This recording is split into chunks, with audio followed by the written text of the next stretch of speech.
Sugar Mercado, binasag na ang katahimikan sa relasyon kay Willie Revillame.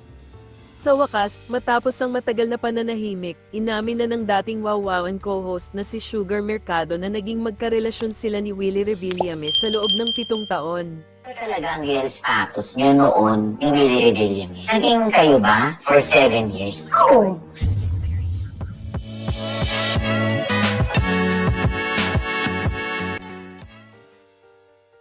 Sa eksklusibong panayam ni Oje Diaz, diretsahang tinanong si Sugar kung totoo nga ba ang matagal ng usap-usapan tungkol sa relasyon nila ni Kuya Will. Hindi na siya umiwas o nagpaligoy-ligoy pa, direkta niyang inamin na totoo ang mga dating balita. Matagal nang may espekulasyon na may espesyal na namamagitan sa kanila, lalo na noong bigla na lang nawala si Sugar sa Wawwawan nang walang paliwanag. Marami ang nagtaka kung ano ang totoong dahilan, lalo na't kitang-kita sa show ang kanilang closeness.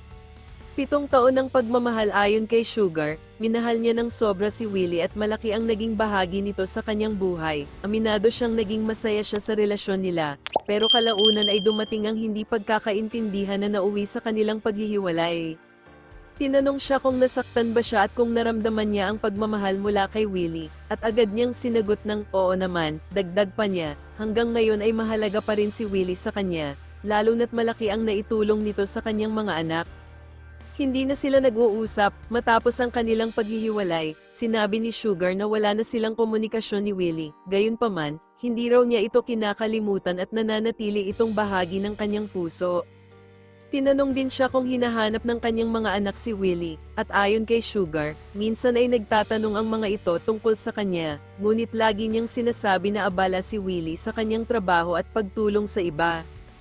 Ano ang plano ni Sugar ngayon? Ngayon, masaya na raw si Sugar sa buhay niya kahit wala siyang bagong pag-ibig. Hindi na raw siya naghahanap ng bagong relasyon at mas pinipili niyang mag-focus sa sarili at sa kanyang mga anak. Okay na ako. Masaya na ako kung nasaan ako ngayon. Kayo, anong masasabi niyo? Dapat pa bang balikan ang nakaraan o hayaan na lang ang panahon ang humusga?